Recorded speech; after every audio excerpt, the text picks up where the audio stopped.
السلام علیکم دوستو، میں نے پتہ نہیں کون سا گناہ کیا تھا کہ جس کی سزا تمہاری صورت میں مجھے ملی ہے۔ مدثر اپنی بیوی کو گالیاں دے رہا تھا۔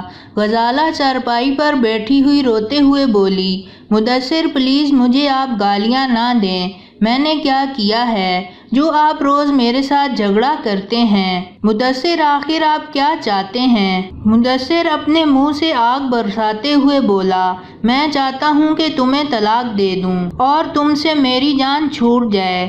غزالہ روتے ہوئے بولی، مدثر میں ماں بننے والی ہوں، مجھ پر کچھ تو رحم کرو۔ مدثر نے اس کے منہ پر تھپڑ مارتے ہوئے کہا، بھاڑ میں جاؤ تم اور تمہارا بچہ، وہ بچہ میرا نہیں ہے، تم ایک گندی عورت ہو۔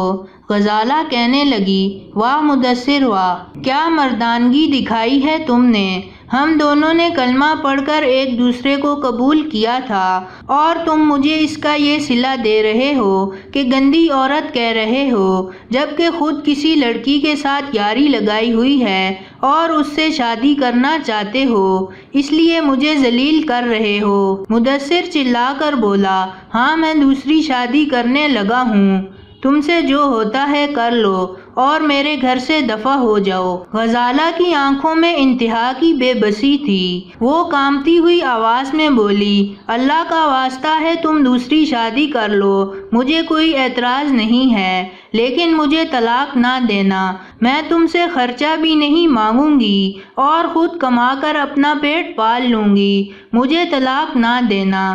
لیکن مدثر نے 3 بار طلاق کہہ کر غزالہ کو دھکے دے کر گھر سے نکال دیا۔ دنیا کا کتنا عجیب تماشا ہے، عورت چاہے کتنی ہی مکار اور ہوشیار کیوں نہ ہو، وہ مرد کے جوتوں کی خاک ہی رہتی ہے۔ مرد برا ہو کر بھی برا نہیں ہوتا، لیکن عورت بری ہو کر طوائف بن جاتی ہے۔ میں نے بہت سی ہوشیار اور مکار عورتوں کو چند پیسوں کی خاطر بکتے دیکھا ہے۔ خیر غزالہ اپنے ماں باپ کے گھر چلی گئی اور انہیں سب بتایا، لیکن اب ماں باپ کیا کر سکتے تھے کیونکہ طلاق ہو چکی تھی، پیٹ میں 4 ماہ کا بچہ تھا اور زندگی نے منہ پر ایک زوردار تمانچہ مارا تھا۔ جب غزالہ کے بھائیوں کو پتہ چلا تو انہوں نے کہا کہ تم اس کے سامنے زبان نہ لڑاتی اور چپ رہتی۔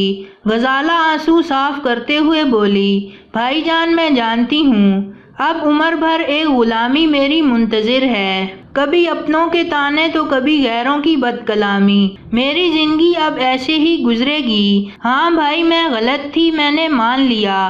غزالہ کے بھائی غصے سے بولے، دیکھو ابا یہ ہے ہی بدتمیز۔ باپ نے ایک لمبی سانس لی اور کھانستے ہوئے بولا، میری بیٹی تو چپ کر جا، تیرے بھائی ہیں ہی بے غیرت۔ غزالہ آنسو صاف کرتے ہوئے بولی، بابا جان میں کب کسی کا شکوہ کر رہی ہوں، ایک زندگی برباد کر آئی ہوں، اب کیا فرق پڑتا ہے، کوئی گالی دے یا رسوا کرے۔ تو باپ نے کہا، کسی کی جرأت نہیں کہ تمہیں رسوا کرے، کیونکہ تم اپنے باپ کے پاس رہ رہی ہو، کسی غیر کے پاس نہیں، اس لیے کسی سے کوئی ڈرنے کی ضرورت نہیں۔ جب تک میں زندہ ہوں میں ہی تمہاری اور تمہارے بچے کی کفالت کرتا رہوں گا۔ تو دوستو یہ تھی ہماری آج کی کہانی، پسند آنے کی صورت میں لائک کریں اور اپنے دوستوں کے ساتھ شیئر کریں، اور مزید ایسی کہانیاں دیکھنے کے لیے ہمارا چینل سبسکرائب کرتے ہوئے ساتھ موجود گھنٹی کا بٹن بھی دبا دیں۔ شکریہ۔